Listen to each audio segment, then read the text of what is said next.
இந்த 18 நாட்கள் நம்ம பண்ணுற பூஜைகள் ஒரு நேர பூஜை 18 நாட்கள் பண்ணும்போது, ஏன்னா அது ரொம்ப விசேஷமாக இருக்கும். ஏன் தை மாதம் எடுத்துக்கிறோன்னா,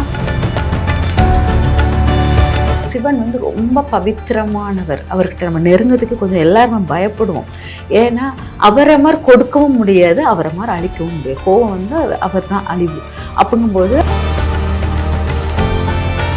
அபிஷேகம் பண்ணும்போது எல்லாம் பண்ணும்போது இந்த ஆவுடையுடைய இந்த தண்ணி வடிகிற அந்த இடம் வந்து இந்த நம்மளுடைய இடது பக்கம் வர்ற மாதிரி பார்க்கவே கூடாது.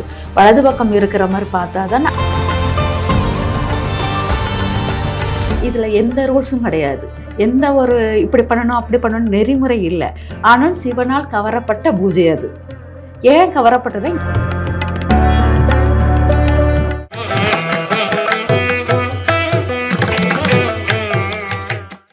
வணக்கம். வணக்கம்மா. போன பதிவுகளில் மகா சிவராத்திரி அப்படின்னா எந்த மாதிரியான விரத முறை இருந்தால் என்ன மாதிரியான பலன்களை கொடுக்கும் அப்படின்றது ஒரு தெளிவான விளக்கமாக கொடுத்துருந்தீங்க. 4 மண்டல பூஜை அப்படின்ற மாதிரி 4 நேர காலங்களாக பிரித்து விரதம் இருந்தால் சரியானதாக இருக்கும், இருக்க முடியாதவங்க என்ன பண்ணணும் அப்படின்றதுக்கு ஒரு விளக்கம் கொடுத்துருந்தீங்க. இப்போ அடுத்து பார்த்தீங்கன்னா முக்கியமான கேள்வி, 5 சிவராத்திரி அப்படின்ற மாதிரி ஒரு விஷயம் கருதப்படுது. இந்த 5 சிவராத்திரிகள் அப்படின்னா என்னென்ன நாட்கள் குறிப்பிடுறாங்க? மாத சிவராத்திரியும் இதில் அடங்குமா? இதனுடைய முக்கியத்துவம் என்ன? 5 சிவராத்திரி வந்து அதில் மகா சிவராத்திரியும் ஒன்று இருக்குது, நித்திய சிவராத்திரின்னு ஒன்று இருக்குது, அப்புறம் பட்ச சிவராத்திரின்னு ஒன்று உண்டு, அப்புறம் யோக சிவராத்திரி உண்டு, மாத சிவராத்திரின்னு ஒன்று உண்டு. இப்படி 5 சிவராத்திரிகள் நம்மளுக்கு வந்து உண்டு. இதில் வந்து நித்திய சிவராத்திரி என்ன, தை மாதத்தில் வந்து பிரதமை காலத்தில் தொடங்குறது. அது தேய்பிறை பிரதமையில் தொடங்கி 18 நாட்கள் சிவராத்திரி பூஜைகள் பண்ணுவாங்க. அது ஒருவேளை பூஜையாக பண்ணுவாங்க. இது வந்து நித்திய சிவராத்திரி அப்படின்னு சொல்லுவாங்க. இந்த 18 நாட்கள் நம்ம பண்ணுற பூஜைகள் ஒரு நேர பூஜை 18 நாட்கள் பண்ணும்போது, ஏன்னா அது ரொம்ப விசேஷமாக இருக்கும். ஏன் தை மாதம் எடுத்துக்கிறோன்னா, சூரியன் அப்போ தான் நம்மளுக்கு வந்து வடக்கு நோக்கிய பயணமாக இருக்குது. சூரியனுடைய பிரகாசம் அதிகமாக கொடுக்கக்கூடிய நேரம் தொடங்குகிறது. அதேபோல் பிரம்மா விஷ்ணு எல்லா தேவர்களுக்கும் அதிகாலை பொழுது தை மாதம் தான். அந்த மாதத்தில் நம்ம சிவ வழிபாடுகளை எடுக்கும்போது ரொம்ப சிறப்பாக இருக்கும் சொல்லிட்டு தை மாதத்தில் உள்ளது தான் நித்திய சிவராத்திரியாக கொண்டாடுவோம். அது வந்து தினமும் ஒரு நேர பூஜையாக ஒரு வேளை பூஜையாக எடுத்து கும்பிட்டாலே ரொம்ப வலிமையாக இருக்கும் அப்படின்பது. இது வந்து பக்ஷய சிவராத்திரி அப்படிம்பாங்க. இந்த பக்ஷய சிவராத்திரி நம்மளுக்கு ரொம்ப விசேஷமான நாளாக இருக்கும். இது வந்து நம்மளுக்கு சதுர்த்தசி அப்படிங்கிறதுல நம்மளுக்கு கிருஷ்ண சதுர்த்தசியில் வந்து வரக்கூடியதாக இருக்கும். இதுவும் நம்மளுக்கு வந்து கிருஷ்ண சதுர்த்தசி அப்படிங்கிறதே நம்மளுக்கு விசேஷமான நாளாக மாறி இருக்கும். அதுக்கப்புறம் பார்த்தீங்கன்னா மாத சிவராத்திரி. இதை மாத சிவராத்திரி என்ன, எல்லாமே சதுர்த்தசி கும்பிட்றது கிடையாது. ஒவ்வொரு மாதத்துக்கும் ஒவ்வொரு திதியை எடுத்து கொடுப்பாங்க. இப்போ மாசி மாதத்தில் நம்ம வந்து சதுர்த்தசியில் கும்பிடுவோம். அதே போல் ஒவ்வொரு மாதத்திலும் தை மாதத்துலேருந்து ஒவ்வொரு மாதமும் நம்ம வந்து திதிகள் மாறும். அது வந்து நம்மளுக்கு மாத திதிகள் வரும். அந்த திதியில் வந்து நம்ம எடுத்து சொல்லணும் அப்படிங்கிறது இருக்குது. அதுக்கப்புறம் பார்த்திங்கன்னா நம்மளுக்கு யோக சதுர்த்தசி அப்படிம்பாங்க. யோக சிவராத்திரிம்பாங்க. யோக சிவராத்திரி வந்து நம்ம திங்கட்கிழமை சோமவாரத்தில் திங்கட்கிழமை முழு அமாவாசை வரும் நாளில் இந்த யோக சிவராத்திரி நம்மளுக்கு வரும். இந்த நாளில் கும்பிடும்போது நம்மளுக்கு ரொம்ப விசேஷமாக இருக்கும் அப்படிங்கிறத எடுத்துக்கலாம். அப்புறம் மகா சிவராத்திரி. மகா சிவராத்திரி வந்து நம்மளுக்கு வந்து என்னென்னா ரொம்ப நம்மளுடைய இது மாசி மாதத்தில் வரக்கூடிய சதுர்த்தசியில் வரக்கூடிய நம்மளுக்கு சிவராத்திரி தான் மகா சிவராத்திரி. இந்த 5 சிவராத்திரிகள் நம்மளுக்கு ரொம்ப ரொம்ப விசேஷமான சிவராத்திரிகள். இந்த 5 பண்ண முடியலன்னா கூட ஏதாச்சும் ஒரு சிவராத்திரியாச்சும் நம்ம எடுத்து பண்ணோன்னா நல்லா இருக்கும். இப்போ மகா சிவராத்திரி பண்ணுறவங்க பண்ணலாம். எது நம்ம வந்து இந்த தை மாதத்தில் 18 நாட்கள் உள்ள சிவராத்திரிகளும் ரொம்ப நித்திய சிவராத்திரி ஒரு நேர பூஜைகள் பண்ணுவது ரொம்ப சிறப்பாக இருக்கும் அப்படிம்பாங்க. நிச்சயமா 5 சிவராத்திரிகள் பற்றி சொன்னீங்க. இப்போ இந்த மகா சிவராத்திரி அப்படின்னு எடுத்துக்கிட்டோம்னா, இந்த மகா சிவராத்திரி நாள் அன்னைக்கு சிவ வழிபாடு இப்படிதான் பண்ணணும் அப்படின்ற ஒரு வழிமுறைகள்லாம் இருக்கும். பெரியவங்கலாம் சொல்லுவாங்க, ஆண்கள் மட்டும் இந்த பூஜை செய்தால் போதும், பெண்கள் வந்து பண்ணக்கூடாது அப்படின்ற மாதிரிலாம் சொல்லுவாங்க. அது உண்மைதானா? அப்படி எதுவும் இருக்கா? ஆக்சுவலாக என்னென்னா, பெண்கள் ஏன்னா சிவன் வந்து ரொம்ப பவித்திரமானவர். அவர்கிட்ட நம்ம நெருங்கிறதுக்கு கொஞ்சம் எல்லாருமே பயப்படுவோம். ஏன்னா அவரை மாதிரி கொடுக்கவும் முடியாது, அவரை மாதிரி அழிக்கவும் முடியாது. கோவம் வந்து அவர் தான் அழிவு. அப்படிங்கும்போது அவர் கொடுக்கறதுக்கு அவ்வளோ ரெடி. யார் எவர் அரக்கனாக இருந்தாலும் கொஞ்சம் தவம் இருந்தாலும் வரம் கொடுத்துட்டு ஓடிடுவார். அதை இது தடுக்கிறதுக்கு போராடுவாங்க கிருஷ்ண பிரம்மா இந்திரன் எல்லாருமே. ஆனால் அவருக்கு வந்து அந்த இதெல்லாம் தெரியாது, சூட்சுமம். இவங்க நல்லவங்க கெட்டவங்க, நீ விசுவாசமாக இருக்கியா அதுக்கு நான் கொடுக்குறேன். அந்த மாதிரி ரொம்ப பவர்ஃபுல்லாக கொடுக்க தெரிந்தவர். அதே சமயம் தவறுகள் சிறிதும் நம்ம இழைத்தாலும் அதுக்கும் தண்டனையும் கொடுக்கக்கூடியவர் அப்படிங்கிறதும் உண்டு. அதனால் நம்ம வந்து என்னென்னா, பெண் என்பவள் வந்து தீட்டு அந்த மாதிரி விஷயங்கள் நிறைய அவளுக்கு வந்து உண்டு. அதனால அவள் வந்து இளமை காலத்தன்மையில் அவள் வந்து சிவ வழிபாடை முழுமையாக எடுக்கும்போது உலகியல் வாழ்க்கையிலிருந்து அவள் விலக வேண்டிய சூழ்நிலை இருக்கும். அதனால அவளுக்கு வந்து அந்த லிங்க வழிபாடுகளை அவ்வளவாக அவளுக்கு எடுத்துக்கொள்வது கிடையாது. ஆணுடன் சேர்ந்து பெண் லிங்க வழிபாடு எடுக்கும்போது நல்லா இருக்கும். பெண் தனித்துவமாக லிங்க வழிபாடுகள் எடுக்கும்போது அவள் இல்லற வாழ்க்கைக்குலேருந்து விலகி நிற்கிற மாதிரி ஒரு இது வந்துடும்.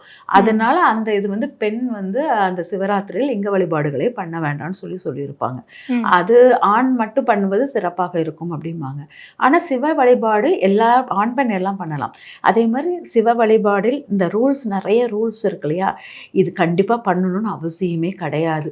இதெல்லாம் பண்ணணும், இதெல்லாம் பண்ணக்கூடாது, லிங்க வழிபாடு அப்படின்னா இப்படிதான் இருக்கணும் அப்படின்ற ஒரு கட்டளைகள்லாம் பாரம்பரியமா முதலிருந்தே கொண்டு வந்திருப்பாங்க. அதெல்லாம் உண்மைதானா?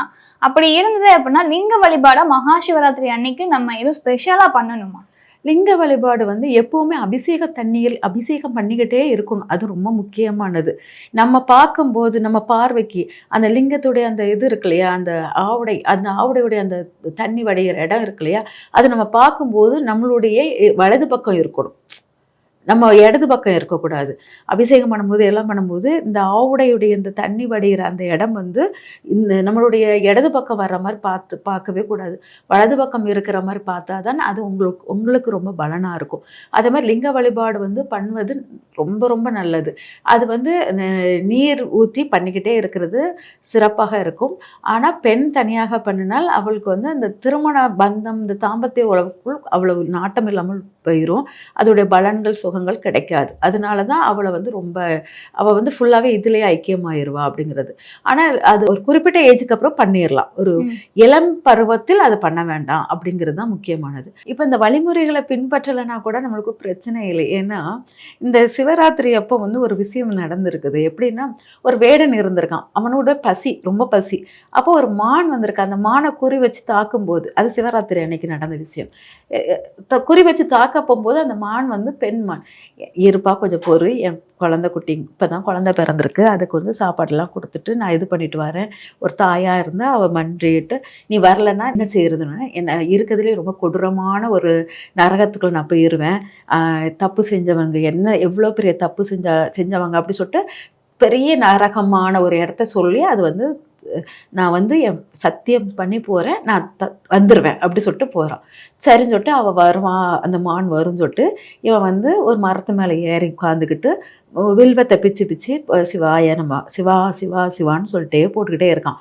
கீழே வந்து ஒரு லிங்கம் இருக்குது. அது வந்து சிவராத்திரின்னு அவனுக்கு தெரியாது. அவன் வேடன், நிறைய உயிர்களை கொன்றவன் அப்படிங்கிறது போட்டுக்கிட்டே இருக்கான். அந்த மானும் போயிடுச்சு. அந்த மானை தேடி அவள் புருஷன் வராங்க. இவ போனவ காணுமே, குழந்தைங்க இருக்குது அப்படி சொல்லிட்டு. அப்போ இவன் அந்த சலசலப்பு சத்தத்தை கேட்டுட்டு இன்னொன்று வருது அப்படி சொல்லிட்டு அவன் இன்னொரு அம்பு ஏறான். அப்பவும் அந்த ஆண்மான் சொல்லுது, இல்லை என் பொண்டாட்டியை தேடி வந்தேன், நான் திரும்ப கண்டிப்பாக வருவேன், நீ வரலைன்னா என்ன பண்ணுறது, சத்தியம் பண்ணி சொல்கிறேன் நான் வந்துடுவேன் அப்படி சொல்லிட்டு அவரும் போயிடுறாரு. அந்த சரி இவன் இவ்வளோ கொடூரமான ஒரு நரகத்தை வாங்கிக்கிறாங்களே, சரி விட்றேன் அப்படி சொல்லிட்டு விட்டுருவார். அடுத்தால இன்னொரு மான் வருது. அது வந்து அந்த ஆண்மானோட இன்னொரு பொண்டாட்டி. அப்போ அதுக்கிட்டையும் அவன் வந்து சரி இது கிடச்சிருச்சு, இது 3வது ஜாமம், 2 ஜாமத்துக்கு 2 மான் வந்துட்டு போச்சு. 3வது ஜாமத்துக்கு இன்னொரு மான் வருது. அப்போ அவள் சொன்னா, என் புருஷன் வந்து போயிருக்காரு, அதை தேடி போகிறேன், இந்த மான் குட்டிகள்லாம் இங்கே தனியாக கிடக்குது, கொஞ்சம் விடு, நான் போய் அங்கே அதுகளெல்லாம் பாதுகாத்துட்டு நான் காலையில் விடிய காலையில் உனக்கு வந்துடுறேன் அப்படின்னா, இது நீ வரலைன்னா நான் ரொம்ப பெரிய கொடுமையான ஒரு நரகத்துக்குள்ளே போவேன்னு சொல்லிட்டு அவளும் சொல்லிட்டு போயிருந்தா. அடுத்த ஆளை பாரு, கரெக்டாக ஜாமம் முடியுது, 4வது ஜாமம். இந்த 4 அதாவது குட்டிக, அம்மா, அந்த இன்னொரு பெண்மான் எல்லாம் 4 மானும் வருது. வந்துட்டு அந்த குட்டி சொல்லுது, என்ன கொள்ளு, எங்கள் அம்மா அப்பா உயிரோட விடு அப்படிங்குது. அப்போ வரிசையாக அந்த 4 மானும், அப்போ அவன் வந்து ஒரு தெளிவாகிறான். ஏன்னா நைட்டு ஃபுல்லாக வந்து சிவனுக்கு வந்து வில்வத்தில் அர்ச்சனை பண்ணிக்கிட்டே இருந்திருக்கான். அந்த அர்ச்சனையில் வந்து அவன் பண்ண அர்ச்சனையில் வந்து அவன் புத்தி மாறி அவங்க 4 பேர், நான் இவ்வளோ நாள் இந்த உயிர்களை இவங்க 4 பேர் ஒற்றுமையாக ஒன்று காப்பாற்றுறதுக்கும் தன்னை சொன்ன வாக்கை காப்பாற்றி காலையில் வந்துட்டாங்க. இந்த இவ்வளோ பெரிய ஒரு மானுக்கு வந்து மிருகத்துக்கு வந்து ஒரு நல்ல குணம் இருக்கும்போது நான் ஏன் இப்படி இருக்குன்னு சொல்லிட்டு அவன் தன் குணத்தை மாற்றி அவங்கள எல்லாத்தையும் போக வச்சுட்டான். போக வச்சோன்னே சிவலோகத்துலேருந்து அழைப்பு வந்து, நீ வந்து இந்த சிவராத்திரியில் அவ்வளோ கொடூரமான இது பண்ணாலும் இந்த சிவராத்திரியில் நீ பண்ண இந்த சிவ பூஜை வந்து சிவனால் ரொம்ப போற்றப்பட்டுட்டு நீ வா அப்படி சொல்லிட்டு அவனுக்கு சொர்க்கத்துக்கு கூட்டு போகிற இது வந்து கைலாசத்துக்கு வந்து கூட்டு போயிட்டாங்க. இவ்வளவு, அதாவது இதில் எந்த ரூல்ஸும் கிடையாது, எந்த ஒரு இப்படி பண்ணணும் அப்படி பண்ணணும் நெறிமுறை இல்லை. ஆனால் சிவனால் கவரப்பட்ட பூஜை அது. ஏன் கவரப்பட்டது? எந்த உயிரும் துன்பம் விளைவிக்காமல் எல்லா உயிரையும் நம்பி அவன் அனுப்புனது அவன் நற்குணத்தை. அவ்வளோ கொடூரமான ஒரு குணம் உள்ளவன் அந்த சிவராத்திரியில் அவன் நற்குணமாக மாறி அவன் தன்னை மாற்றிக்கிட்டது வந்து அது சிவனுக்கு பிடித்ததாக இருக்குது.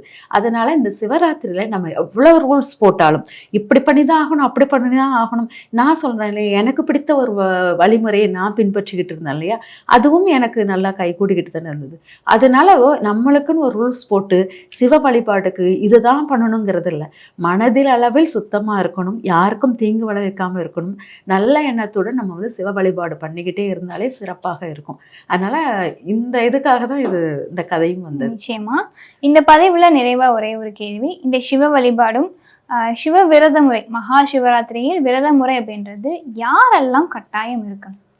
சிவ வழிபாடு வந்து நம்ம வந்து ஒரு அரசியல்வாதிங்க மிகப்பெரிய இதில் இருக்கிறாங்க, ஒரு பதவி உயர்வு, இவங்கெல்லாம் கண்டிப்பாக இருக்க அது வந்து ரொம்ப பவர்ஃபுல்லான ஒரு இதாக கொடுக்கும்.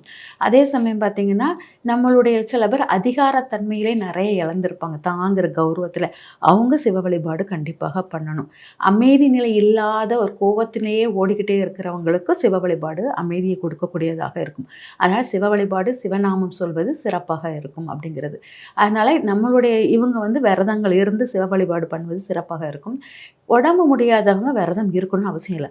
ஆனால் அதீத சிவபக்தி, வயசானாலும் சிவபக்தியாக இருக்குது, நான் விரதம் இருந்தே ஆகணும் அப்படிங்கிறவங்க வந்து ஆனால் உடல் ஆரோக்கியமும் இதாக இருக்குது. அப்போ அவங்களுக்கு தக்கன உணவு முறைகளை பழக்கங்களை நம்ம ஏற்படுத்திட்டு அவங்க அந்த ஒரு நாள் விரதத்தை அவங்கள ஏற்படுத்த சொல்லலாம். என்ன உணவு பழக்க வழக்கங்கள் அப்படின்னு பார்த்தீங்கன்னா, உப்பில்லாத சாப்பாடு கண்டிப்பாக உட்கொள்ளணும்.